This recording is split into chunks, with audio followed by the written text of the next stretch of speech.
What is it like to live with chronic hives that aren't easily visible?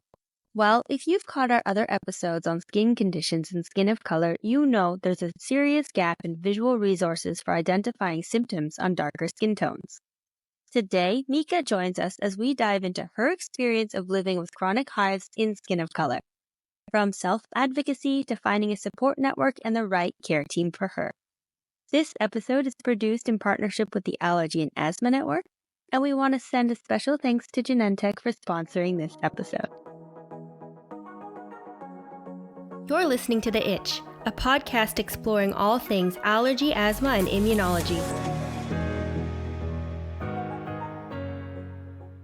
So today we have Meka on our podcast, and I had the pleasure of meeting Meka through another video series that we did to provide education for chronic spontaneous urticaria. And I'm really excited to talk to Meka today because I think she shares so much great information about her experience with this chronic disease. And I think it's going to be very helpful for everyone to learn from her experiences. So thank you, Meka, for being a guest on our podcast. Can you tell us a little bit more about yourself?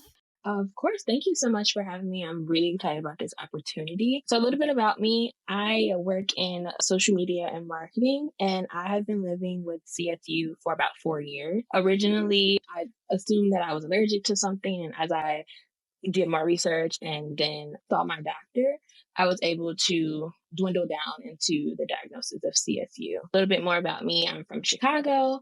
I currently live in the Midwest, and I enjoy kind of sharing my story and talking about living with CSU and bouncing ideas off of other people and just kind of sharing my story and letting people know that living with CSU is something that can be done and 100% maintained. Wonderful. So one of the things that we've talked about several times on the podcast is how the experience of getting diagnosed with especially a chronic skin condition can vary from person to person. And especially for people with skin of color, that experience can really vary because a lot of the textbooks and a lot of the images that are available for learning tools for physicians and for healthcare providers are honestly not as diverse as they should be. So a lot of the tools that we learn from really just show images of skin that is pretty fair. The way that skin conditions present in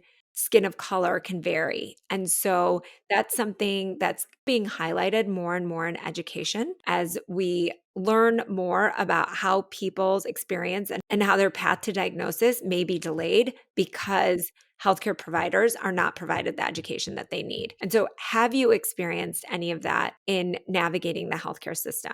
Absolutely. I was so excited when I was asked to come on here and specifically talk about having CSU with skin of color because that was my original issue when I was doing my research. And a little bit background about how I discovered that I have CSU. It was during the pandemic.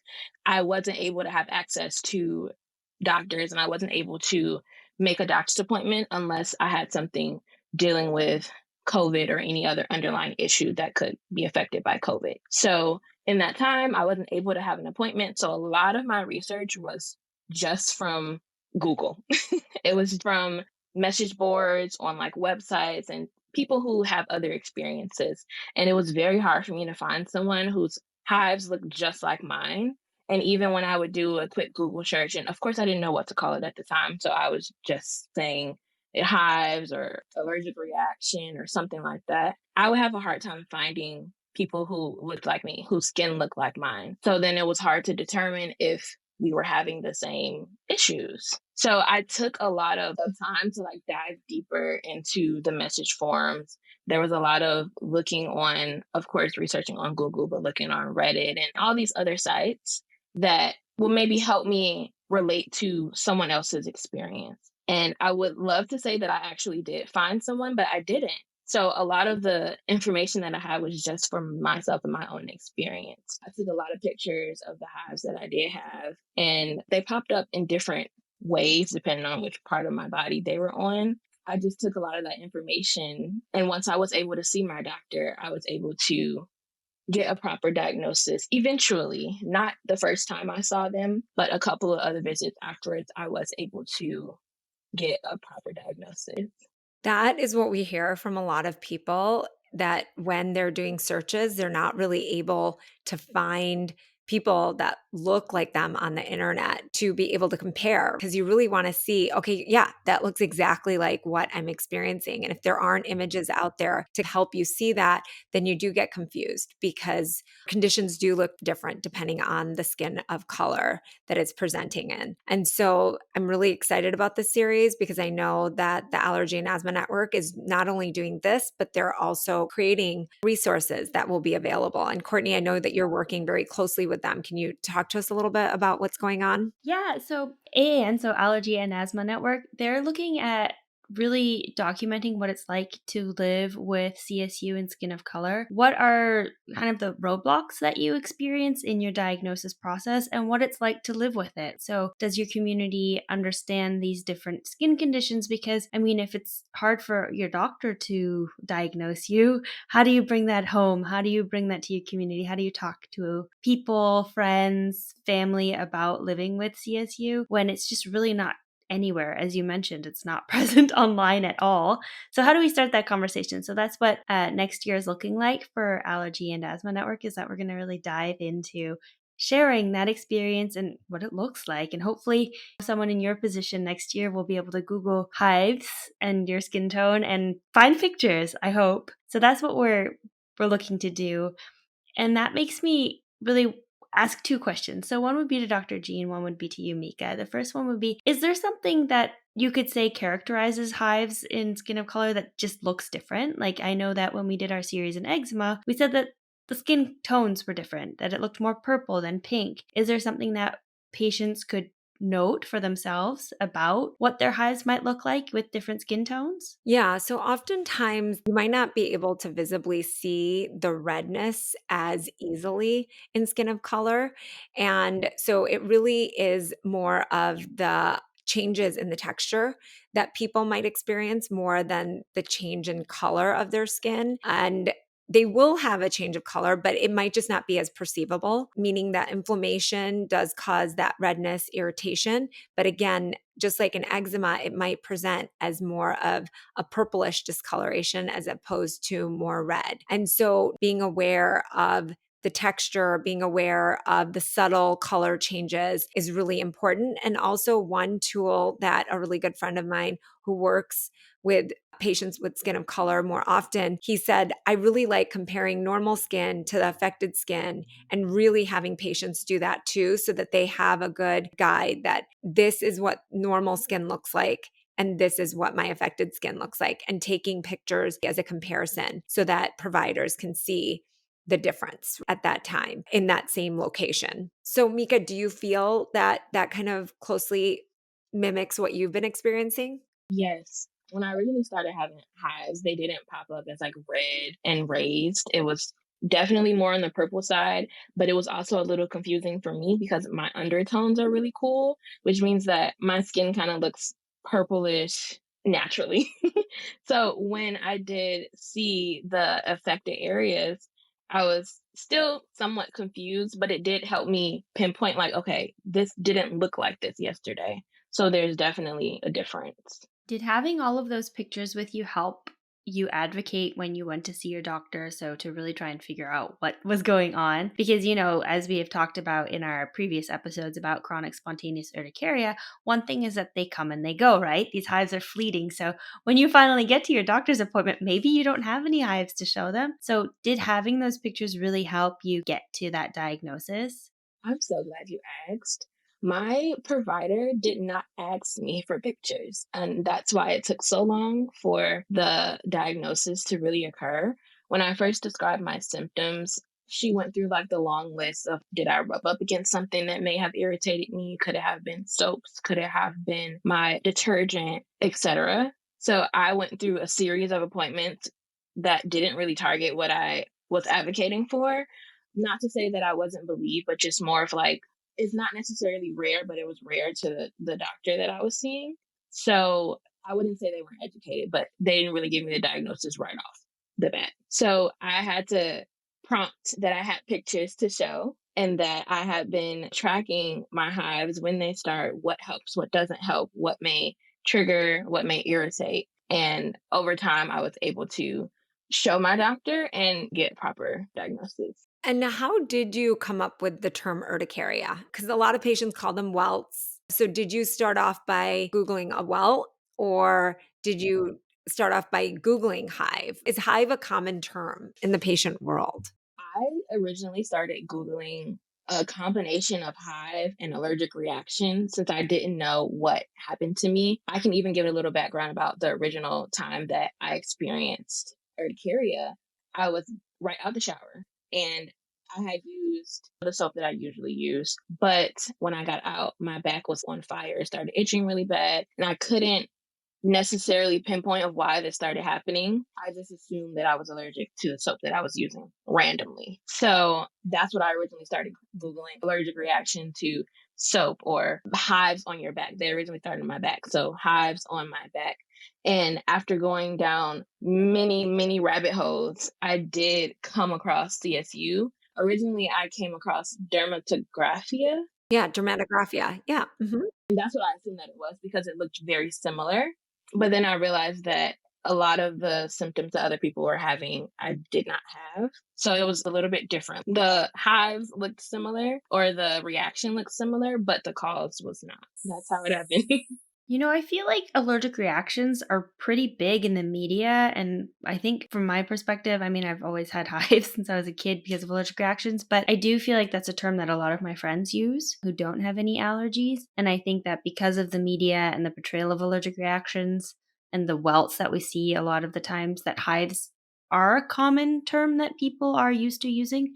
But I don't know if I'm making an assumption here, but just my perspective of like, people generally ask about hives when I have an allergic reaction. Got it. So is your doctor somebody with skin of color? Actually, she was. Yes. She's not my doctor anymore. But yeah. Okay. So do you think that that helped in how she understood your skin and how she understood the presentation of what you were coming in with? Having a doctor of color, I was really excited that she may relate to me and relate to how the hives look and reassuring that they're going to look different depending on what type of condition I was diagnosed with. I would say I was a little bit disappointed because she was a tad dismissive with my diagnosis.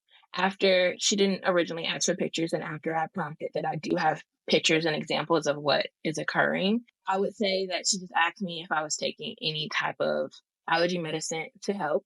And I said yes. So she just said to continue taking the allergy medicine and that most people deal with CSU for about 2 to 3 years and then it goes away. So she said, word from word, she said, so just only about 24 more months and you should be okay. And she left it at that. I didn't really go back to her after that. I did go back to her for other things. She was my primary care provider and I didn't bring it up again. And I decided to kind of find other outlets that can give me more information about CSU and then other medication that I can take that may be more effective. And in that journey, you did then meet people who were very helpful and supportive, correct? And how did you go about finding those people? Originally, I did have strong family help. My partner, my mom, my dad, they were all helpful in helping me find resources that I can read to see what I maybe should stay away from, what could be extra triggers. They were helpful in making sure, checking up on me to see if I was having any type of symptoms at that time or just being there for me if I wanted to complain. Today was a day where the medication wasn't as helpful. So I just wanted someone to vent to. So I did have that strong, solid background of family and friends, which I really enjoyed. But I didn't find anyone outside of my family and friends until this year when I filmed the video series. And I was able to find one more person who had been dealing with CSU for almost all of their life. So it was really good to share stories and just talk about it. But I haven't found anyone who looks like me or identifies as a person of color who also has CSU. And do you think that would be helpful? It would be so helpful. I just want to compare experiences, compare features that we may have, and just bouncing ideas. And there's other things that help with their hives It's very interesting because a lot of the patients that we've talked to about other diseases, they all find like a really good online community. And that's kind of what starts their journey of talking about their condition. But it sounds like you have a very different experience where you didn't have any support online. You couldn't find that online community. But luckily, you had a really supportive group of people around you in your everyday life to really hold you up and to make sure that you were feeling healthy and okay and to help push you forward to find a solution. Because, I mean, honestly, living with CSU every day, like you don't want to just count down 24 months and then the 24 months are up and you still have hives. That's a very disempowering thing to hear, where it's just like, how am I supposed to live itchy like this every day? So it sounds like family support was really, really helpful for you. And is there any advice that you could give someone who is kind of in that place right now where this is maybe the first time they hear about another person with CSU and their family is maybe not supporting them as much as they wish, or their friend group? Is there anything that you could say to them that would help them feel like they aren't alone on this journey? I want to start by saying that they are not alone, even though they don't know anyone personally. I did find out recently from my allergy doctor that CSU is very common throughout the world. And I would suggest that they reach out to some of the forums that talk about CSU or any type of hives and skin conditions, and find one person that they maybe can just, chat with and talk to. I know there are a lot of people out there that are just super open about it. I'm one of them. So if they find the one person that they can have as their internet best friend that also happens to have CSU, I really encourage them to do that. And if they can't find anybody, they can find me. That's great. And I know there's a lot of different ways that you can find these support groups, but which channels are you on currently? So I'm on all social media, from Instagram to Facebook to TikTok to YouTube, LinkedIn, all of them. As far as, I'm not currently in any support groups like Facebook groups, but I have been in them in the past. Over time, I felt like I didn't make the connections that I wanted to make, so I decided to make my exit. But I am definitely on all of those platforms and I check messages regularly. You also mentioned Reddit. That's the first time this has ever popped up in our podcast. Is that someplace that you really went to and found support? I love Reddit. Reddit has so many personal stories. It's just regular people asking questions about their life. And once I did my deep dive and I was able to come up with the name of CSU, I was able to find people on Reddit who were asking questions about their CSU, about randomly they started breaking out into these red, itchy welts, like what's going on. So I didn't personally talk to anybody, but I read a lot of stories. I was able to relate to what the people were experiencing because they said that, it wasn't an allergic reaction. I haven't done anything different. I haven't ate anything different. It just popped up spontaneously. And they were just asking if anyone else had similar experience.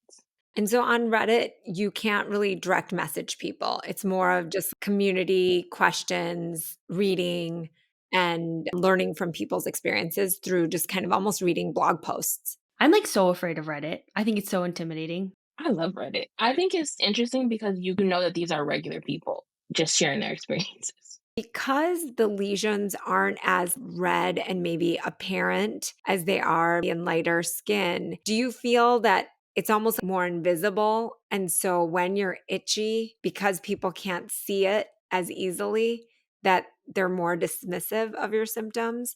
Whereas if you have something that's more obvious, then people can understand that more and potentially sympathize more easily? Absolutely. Because my hives aren't super apparent, and a lot of times if I had them on my chest or my face, it would just show up as maybe like little welts or something that just looks like I just kind of scratched and it's going to go away soon. Say if I say that I'm having an episode where I'm breaking out, I have hives, a lot of people would kind of look at me and be like, oh, I don't see anything. If I were to mention it to someone, over time, I don't end up mentioning it to anyone. I just kind of do what I need to do, whether that's take the medicine that I take now or put a cold compress or something of that sort. But I have been in experiences where someone be like, well, I don't see anything. Well, it's hard to see. I know my body. So of course, I'm very hyper aware, but I wouldn't say that they were super dismissive and didn't believe me, but it's just more of a sort. They're like, okay, well, Okay, well, what do you do now? So it's really important to know that it can be an invisible disease or it can be a really obvious disease.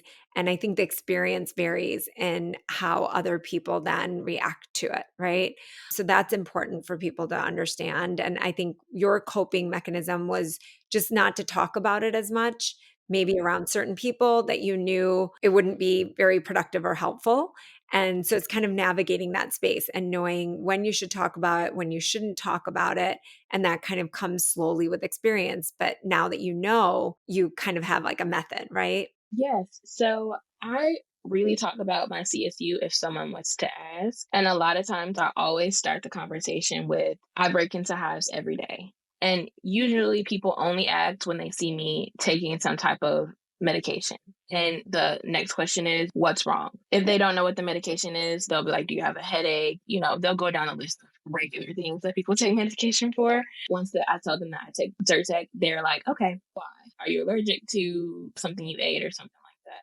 So then I tell them I break into hives every day. I started breaking into hives almost 4 years ago, and I take Zyrtec to maintain the itchiness. But sometimes the hives still stay, but I can live my daily life with not being itchy just by taking my medication. And then another thing that comes up in skin of color is that people can scar more easily. So, in general, chronic spontaneous urticaria lesions should not scar. But for people with skin of color, the action of scratching your skin and maybe digging at it a little bit too hard, that might not be a big deal for people with lighter skin. For people with skin of color, when you cause that damage and cause more inflammation, that can lead to what we call post-inflammatory hyperpigmentation, and the skin can get darker. Sometimes it can also get lighter. But have you experienced anything like that?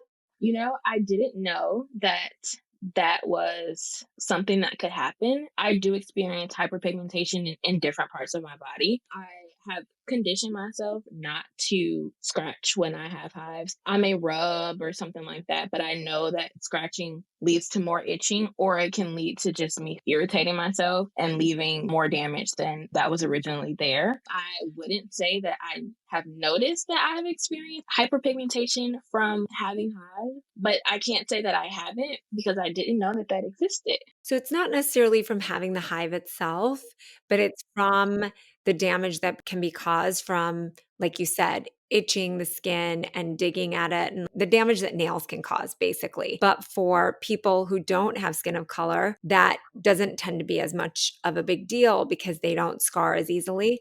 Whereas people with skin of color, they can scar more easily and it can lead to that hyperpigmentation. And hyperpigmentation is unfortunately really hard to treat. I would say now that I know that information, I'll be more aware of if I was to have a really bad hive outbreak, that I would just pay attention to that area to see if any scarring does occur. Sometimes I scratch unknowingly. That's good information. Yeah, it's something really important. And I just had a patient actually yesterday that it's almost like he just rubs his skin a little bit and he hyperpigments. So he has a lot of scarring, not from CSU, but just in general. He's having some eczema issues and he has a lot of scarring all over his body. And unfortunately, again, like I said, there's not too much we can do about the scarring he already has. We really have to prevent him from further scarring. And that's the important thing to note. Again, with anybody who has any kind of chronic skin condition, the earlier you treat it, the better. But when you have skin of color, that is almost more important because of the damage that it can cause to your skin and the scarring that it can cause. You said that you conditioned yourself not to scratch as a very itchy person. What do you do? You condition myself not to scratch. It's a mindset shift. It was really hard in the beginning. So originally I just started not scratching and I would just rub instead of scratch. It doesn't have the same sensation, but I noticed that when I would scratch, when I would get hives, it would itch more to the point where it would be painful. So I would rub, and then over time, this is going to sound so funny. Over time, I conditioned myself by like seeing how long I can go without scratching, timing myself to see, okay, I'm not going to scratch for 30 seconds. Let's see how that goes. And then I go up for a minute, and then I go to 2 minutes. And I know that I have already taken medication. So it's going to start working very soon, maybe within like 20 to 30 minutes. So if I can not scratch for those 20 to 30 minutes, I'll be okay. And like I said, I still sometimes slip up. I get a lot of itching in my scalp and my face, and it's very hard to not scratch my face and my scalp. So still working on that. But I have kind of conditioned myself to not scratch my legs or my arms or my chest just that way.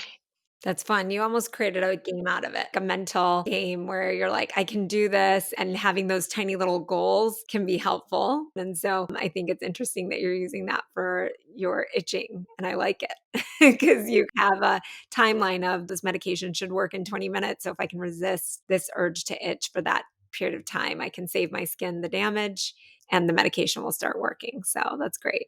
Well, I think we talked about a lot of helpful information. Thank you so much, Meka. But now we always allow our guests to give their final words. What do you want everyone to know with CSU, and especially with CSU and skin of color? I want to let everyone know that this is a condition that may be new to them, but it is something that a lot of other people have been dealing with for a long time. So there's a lot of resources and a lot of other people who have similar experiences. And I encourage them to go out and find those people. CSU is not something that you should be ashamed of because you're someone who experiences it and maybe no one close to you may experience it. There are other people out there who can definitely relate to you. I definitely wouldn't recommend isolating or trying to hide any issues that you have because, your experiences are valid and what you want to share is also valid. So I encourage people to talk about it as much as possible. Thank you so much for all of that. And I'm excited that the conversation is starting more and more to have people represented and have more voices out there that can share their experiences so that the next Meka that's out there trying to look for what is going on with their skin, they are able to find somebody that they can really relate to. Yeah. Thank you so much. It's always really powerful to be able to connect with someone who is going through something similar to you. So thank you for sharing your story. Hopefully someone else will feel like they aren't alone anymore. Thank you for listening to today's episode. Remember that all information you hear today is for informational purposes only and are not intended to serve as a substitute for the consultation, diagnosis, and/or medical treatment of a qualified physician or healthcare provider. And also, don't forget to subscribe to our podcast. And if you have a second, help spread the word by rating our podcast and sharing with your friends and family who might also be interested in learning more about allergies, asthma, and immunology. You can always stay up to date by checking out our Instagram, The Itch Podcast, where you can leave questions you are itching to know, or check out our website, which is www.itchpodcast.com, which contains more information about the subjects we covered in today's episode and every episode. Until next time, have a fabulous week.